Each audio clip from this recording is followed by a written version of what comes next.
Floor over to the far right, Nathan Baird, Cleveland.com.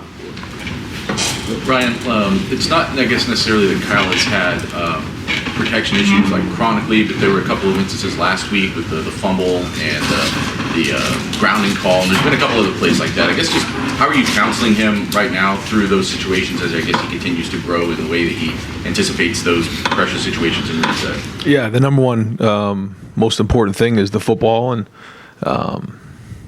that's going to be the way this weekend. It's a huge part of the game, and we got to take care of the football across the board. We got to make great decisions, and know when to cut your losses. Have a plan for when it goes, the way that you expect it to, but have a plan for when it goes, sideways. And I think it's really what you have to do every time you go into a play is, okay, here's what we expect. When it doesn't go that way, I might have to be in a management situation, which is let's not make bad plays any worse. And that's all part of playing the position.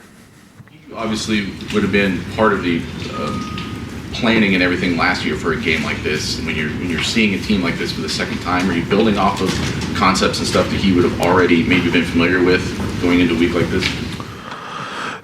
We play so many games and there's so many, just different practices. But I think the good thing is, again, for somebody who's been in the system for a couple of years, they've been through preparation before, they've been through, game planning situations, they've seen the games live. I think a lot of our guys understand what this game is going to be, the intensity. But yeah, now that, the coordinators have been there for a couple of years, there's a little bit of a familiarity there, but they change year in and year out. Their personnel changes, it changes in the game. So, but it is good to have some guys that aren't doing it for the first time. Spencer Holbrook, Letterman Row. Ryan, you guys look like you got a little bit more creative in the way that you guys use motion and things on Saturday. Is that part of the progression with Kyle and just giving him more and giving this offense a little more with each week? Yeah, I think every week we want to keep adding more and growing. There's give and take to everything that you do. You want to give the guys a clean plan. You want them, when you move something post-snap, like you said, or pre-snap, like you said, the pictures change. It changes for the guys up front. It changes for the quarterback. There's always give and take, but then it also changes the picture for the defense as well. So, every week we'll try to add more and more different wrinkles, keep adding to what we think can stress out defenses. He's your fourth new starter since you got to Ohio State. Is this like on progression with where the other guys were with giving them more? Is it like game 6, game 7 when you start to give them more, or is that different for every quarterback? That's probably about right. Yeah, I think that it's similar maybe than some of the other guys. I think that he's probably right on pace. Jeremy Birmingham, Rivals, the podcast. Ryan, looking back at Saturday, Purdue did a really nice job pressure. Wise blitzed a lot. You saw Kyle sort of throwing off the back foot a lot, maybe not getting the arm strength that you expect to see. Is that coachable? Is that just a kid reacting to the pressure? Or is it a mechanical breakdown somewhere else? I think there was a little bit of both going on. I think they brought, one more. You saw some zero pressure, and anytime that happens, we'll certainly see some of that this week, where they bring one more than you can block. And when that happens, sometimes you do have to drift away from the extra defender to buy yourself enough time for the receivers to get open. And in that moment, you may take the ball a little bit off the ball to allow the receiver to react. But there were other times where that wasn't the case, where, like you said, there was either a breakdown in protection, which certainly the line has their part of it, but also it's it's this tight ends, it's the running backs, it's everybody involved. But certainly what we want to do is we want to take a good drop. We want to get our feet in the ground, and all the power from throwing the ball comes from your cleats being in the dirt. So there were some times probably where we drifted a little too much. Dan Hope, 11 Warriors. Ryan, how much did you recruit Drew Aller when he was in high school, and just kind of what was that relationship like? Well, he's an Ohio kid who had a great career. We already had Quinn Ewers committed to us, and then there was a reclassification, and at that point, he was already committed to Penn State. But a lot of respect for him, for his program, and certainly being from the state of Ohio. He's a very good player. What do you think of the player he is now, and kind of what kind of threats is he going to pose to the defense? I think he's done a good job in his first year. He's had poise. He's a big, strong quarterback who, leads the team well and manages the game well and has a good makeup. I think he's got a bright future ahead of him. Cameron T. Robinson, The Athletic. Brian, that touchdown, Kyle threw to Cade, where he just kind of ripped it in that tight window there. Kyle seems to be getting more and more confident with his arm and his eyes, just letting the ball rip more. How have you seen that growth over these first 6 weeks? Yeah, I think every week it improves, it gets better. There's certain things that you see for the first time every time you're out there. I think the one thing that's unique about our opponents this year is that almost every defense has been significantly different week in and week out. You saw something last week that we hadn't really prepared for in the last couple of years with very different defense. Notre Dame was different.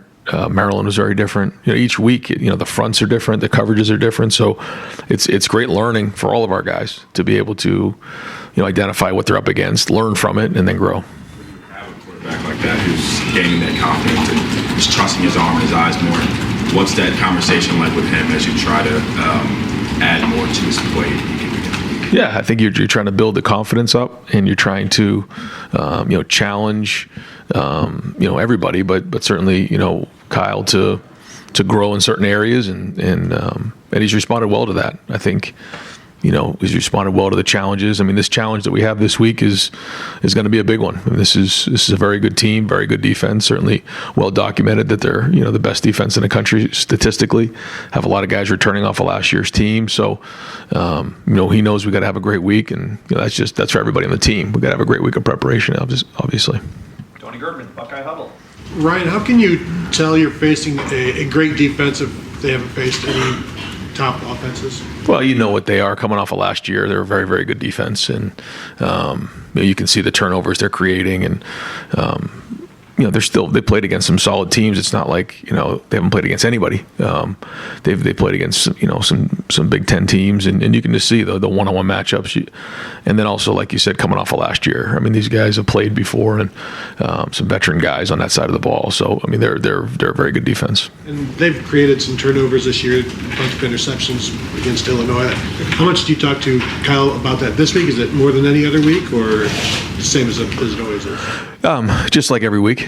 Yeah. It's just when you're in games like this, as we know, it could come down to one play. So everything is amped up. The consequences are higher, the stakes are higher, and that's the way you want it. We've already been in one of these games this year, but it's just a reminder when you get in these types of games.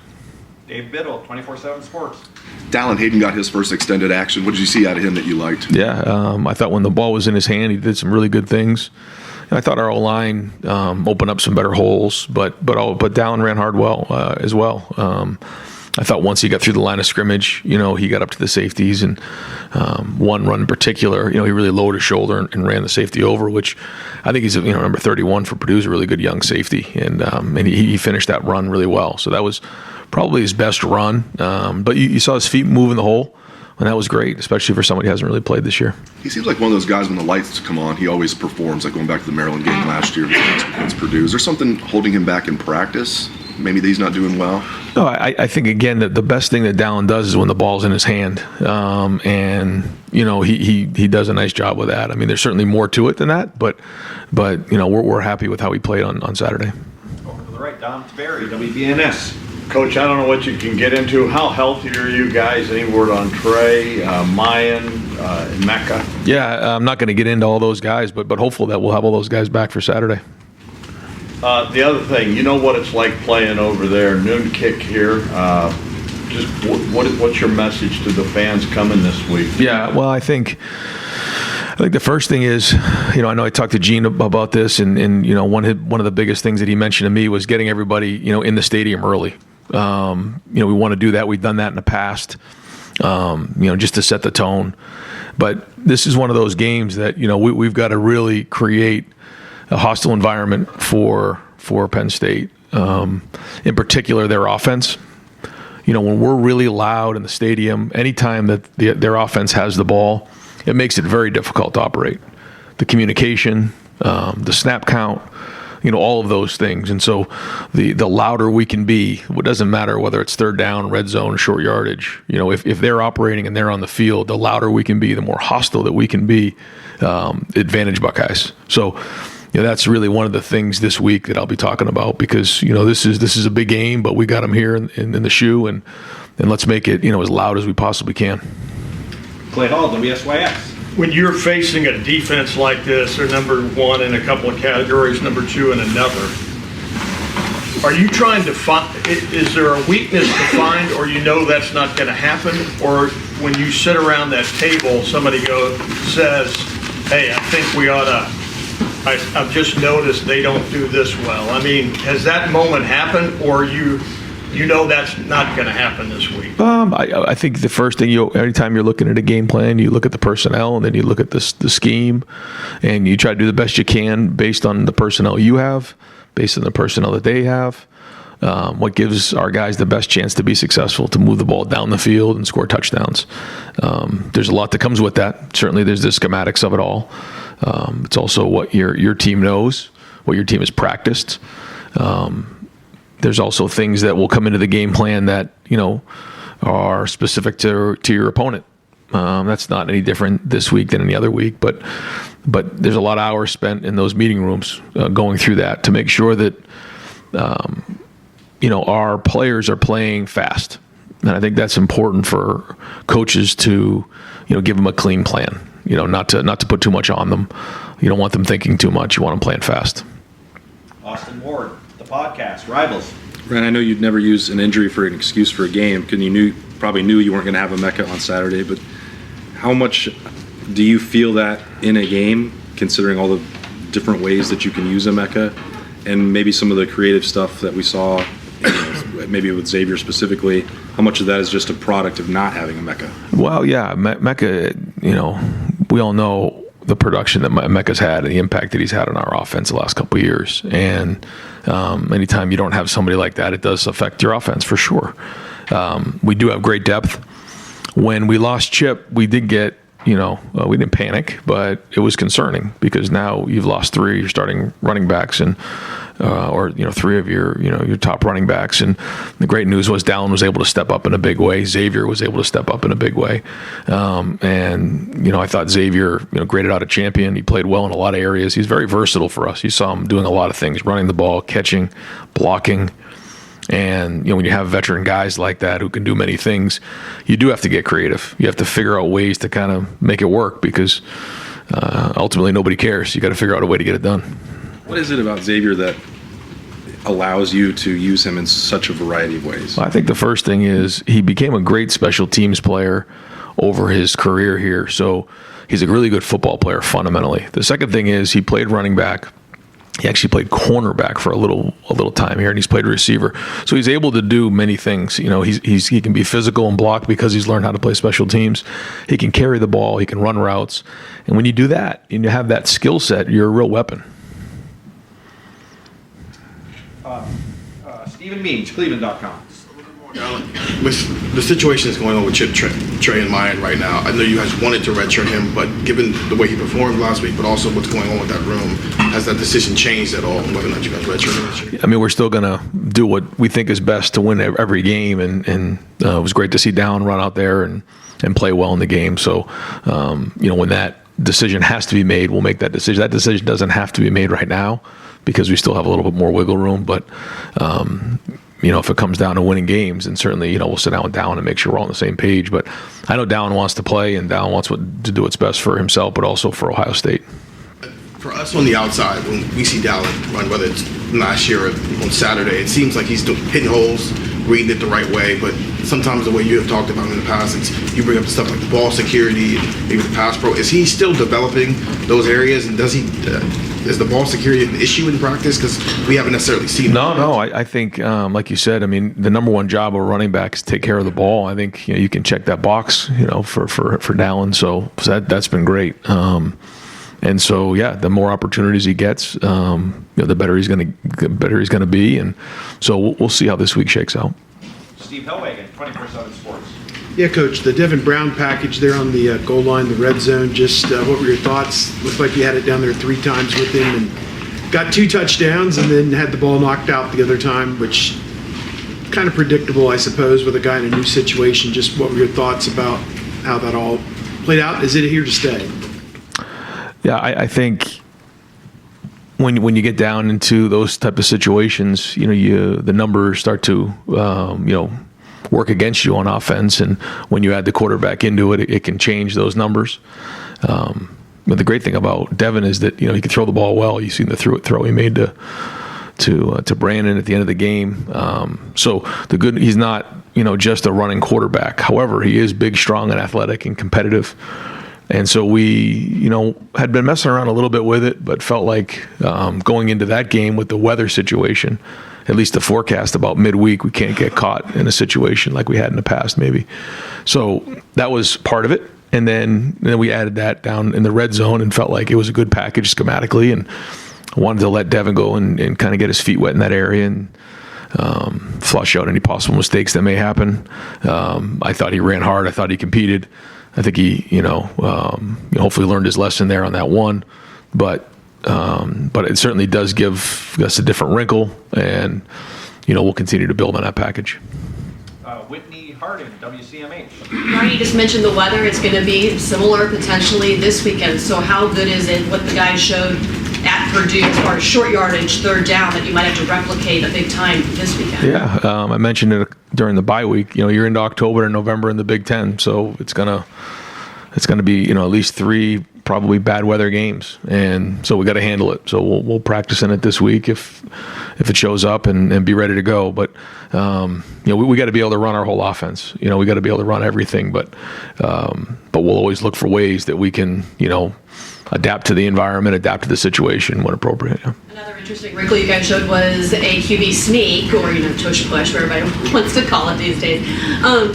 It seems like an easy play, but how much goes into, one, making that call on that play, and 2, go actually converting it? Yeah, I mean, there's pluses and minuses to everything that you do, and we try to, we don't just have 1 or 2 plays in those situations. We have a handful of things that we work on, things that we save, things that we try to grow upon, things that we do in a game that we try to have a counter off of it, all those types of things. And so we felt like that was a good moment to get that right there and secure that first down, and we'll keep looking at ways to do everything we can to get that yard or 2 in short yardage. Joey Kaufman, Columbus Dispatch.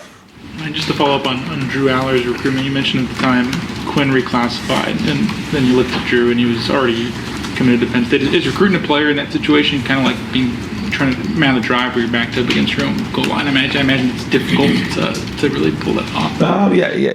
Yeah, if you're into those type of situations, for sure. We were always respectful of the situation. He was always respectful of the situation. He and his family were great, and it's kind of the way it played out. But a lot of respect for those guys. Respectful, when you're committed somewhere and you have a relationship over time, it's just one of those things where you kind of talk to them and reach out and just see if anything were ever to change, let us know. But at the same time, he was committed to Penn State, and we respected that. To clarify earlier, you asked about the guys who were hurt. Denzel wasn't in that group. Is the hope for him also to be back? Yeah. Yep. Dudley Maurice, Kings of Columbus. Ryan, it seems like Penn State had, 3, 4, 5 guys who can really get after the passer. Yeah. What do you think of them, and what do you think of the way your offensive line has protected Kyle so far this year? Well, I think there's always plays that we can improve on, but this will be, the biggest challenge to date. They're, very twitchy, very quick. They get after the quarterback at a high level. Both ends. Our NFL players for sure. They've been very productive, disruptive, and so our tackles in particular are going to have to do a great job. They are creative about where they align guys and everything. So it's going to be everybody. They do a lot of moving and do a lot of blitzing. So we're going to be on our game. But it's been like that against Penn State for a long time. And I think Penn State's second in the nation in time of possession. They haven't been very explosive offensively, but they grind it out. Numbers of plays for you guys and number of possessions has been something that's come up this year. Is there anything you have to prepare for in case this is a a short possession game because that's stylistically kind of how they play. Yeah, well, it's interesting. I think they've done a really good job this year. They have a good offense, a good offensive line, big and strong. The running backs run hard. But some of those games that they've been in with all the turnovers, I think in maybe the Iowa game, there was 90 to plays to like in the mid-30s, which I've never heard that before. And so they've done an unbelievable job of creating turnovers and giving their offense the ball. And then, like you said, they've kind of held on to the ball and played complementary football there. So, yeah, we got to look into all those things. Certainly taking care of the football is going to be of utmost importance here. But no, they've done a nice job of that. So, we'll have to have contingency plans in place for that. Brendan Gulick, Buckeyes Now on Sports Illustrated. Coach, actually kind of building off Doug's question, Penn State's almost dead last in the country in number of plays that have gone for 20 or more yards. They just haven't had a lot of explosive plays. I'm curious how hard it is to prepare for things that maybe you haven't seen on film. Like you think you know what a team is capable of because you see their talent, but how hard is it to prepare for something that you haven't actually seen? Yeah, I guess that's a question that comes up at the beginning of every season, but when you're this far into the year, typically that's not something that gets talked about a whole lot. But to your point, they've done a lot of, they've had a lot of plays in plus territory and, certainly in the red zone. I think maybe they lead the country in most plays in the red zone. So, you may not see as many of those types of plays, but certainly, they have them. And then, look, you're 6 games into the season. You've got enough of a body of work for your own resume here to look at. How pleased are you with the way your team is progressing from where you were at the beginning of camp to the beginning of the year to where you are now? Well, it's, every week you come up for air and figure out where you want to get better, where you need to get better. And then, you kind of, identify the things that you need to continue to enhance, but then other things that you need to improve on. And, you go into the game and that, like I said, that's the test. Well, we got a big test on Saturday. So it's hard for me to say right now because this is just such a big game and our focus is all in this game. So, again, better idea after Saturday. Rob Aller, Columbus Dispatch. Yeah, a couple weeks ago you talked about the art of coaching, when to be patient, learning how to be patient, when to bite your tongue, when to be fiery. It seems like, and players confirm that you are a little more fiery this year. I think they call it you're cutting loose. The question is this something, you have the pulse of your team better than anybody, is this something that's intentional that you're doing? Is this just a progression of being comfortable in your skin? I think this team likes to get coached hard. I do. I think, they do. And this is a great team that can get pushed and, they respond well. And this is a tough game. There's a lot riding on every game, and we know that. And so, it's my job to bring it every week, every Saturday, and push as hard as I can. But, for the most part, it's thought out beforehand. I'm not just, flying off the handle, although I guess every once in a while, I guess I would. But, I think the guys like to see the passion. I think they like to see that part of it. And so it's my job to bring that, and I'm going to continue to do that. You're more comfortable doing it? Or were you ever not comfortable? Well, I think it kind of depends on your team. Yeah, I think it does. I think you got to do the best you can as a leader to lead your team and what your team needs in that game, in that moment, in that year. And, my feeling is this is what this team has needed up to this point, and we'll keep identifying it. Maybe it'll change tomorrow or whatever, but again, I think that's what you try to figure out as the head coach. Yeah. Dallan, Rivals, podcast. Right, we saw Kyle run a QB sneak. He kept on that one read play. I'm just wondering if you could also use him in the ways you used Devin last week down in the red zone in the run game, or what difference maybe you see between the two that you should have used Devin for? Yeah, no, it was good. It was good to see him get that pull. You can see he's capable, and then the next play gets the sneak, like you said. So, if we can add that part to the game, that certainly helps us a lot. And so we're going to keep challenging Kyle as well to do that. You guys seem to have a maybe the most balance I've seen between like gap scheme and zone schemes in that game against Purdue. Is that more of this works against Purdue, or did you maybe stumble upon, we think our offensive line of backs handle the stuff a little better? I think a little bit of both. We looked hard, obviously, coming off the Maryland game to figure out are we doing the right things for our guys. But then also that was a unique front. It was a 5 on the ball front, and we had to do what was best. So a little bit of both there. But when you do well, you have to identify why you did well, and then you got to be accurate with your assumptions. Dylan Davis, Delaware Gazette. This season's probably a little bit different than the last two in the way that you approach a game. Obviously, you have a young quarterback and a defense you can rely on to get stops. Now, I guess how has that changed your approach to the way you manage a game, the decisions you make, and why you make them when you make them? Well, you go into the game trying to figure out. You have different keys on offense, on defense, on special teams that you have to work on to get done. I mean, we identify those, but then you have to look at it holistically of, how are you going to win this game? How do you, and then sometimes you predict it and it kind of goes the way you think, and other times it doesn't. And that's based on what you have in all three phases. So, and then the game changes. You get a feel for how the game's going, and you try to do the best you can to adapt, to come up with these plans for how to put your guys in best position to win the game. And, at halftime, I say all the time, you're going to be winning, losing, or tied. Then you kind of figure it out in the fourth quarter. But this is going to be a 4-quarter battle. Always has been, always will be. Justin Goldrock, WCMH. Going back to Rob's question real quick, why do you think this is a team that responds well to the way that you've been coaching this season? Kate Stover says this is a team that has scars from the past couple of years. Is it that? What do you think it is that is allowing you to coach them this way? Yeah, I guess we've all been through a lot together.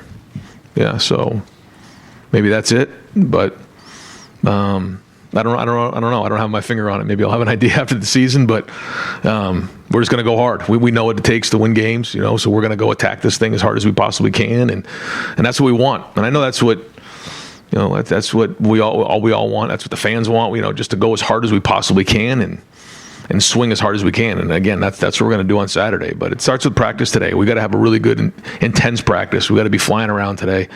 I get more worked up for a Tuesday and Wednesday practice. I think I've said that before, than sometimes on Saturday, because it's so important that we do well. So we'll keep swinging, and this is a good group of guys. And like you said, we all have scars. They have scars, and hopefully, the more battles that you're in, the more battle ready you are. Bill Rabinowitz, Columbus Dispatch. The regular season is halfway over, but it seems like there's still so much we don't know about your team. I don't know if you have do you kind of agree with that there's still a bit of a mystery, just how good you are, and are your weaknesses truly weaknesses, or are they just, normal steps in development? Probably say the same thing about Penn State. Well, yeah, I was going to say, you probably say it about a lot of teams right now across the country, maybe. So I don't know. I don't know if I have a good feel for who we are as a team, but now it's time to go play, again in a matchup game, top 5 matchup again. And I think we certainly have learned a little bit about, the quarterback. We've learned a little bit about some of the guys who we didn't know early in the season, but our guys, and we have the pen to go write the script of what the season's going to look like, and that's really what matters. So, a big part of what you're saying is going to be what happens on Saturday. Obviously, you had a huge win against Notre Dame. This is the second big one. How much does at least having that experience give you confidence, or at least kind of where you stand from that game? Yeah, it gives you a little bit of a barometer, I guess. But that game is so much different than this game. You learn a little bit from every game you play during the season, and that was a very good team. You can see what they did last week. So it certainly does give some guys who maybe haven't played a lot some confidence, knowing that we did win that game, and we could have played better and won by more, but we didn't. And but we did win the game. So there's kind of that again, barometer that you use to say, okay, here's what I know playing in a game like that.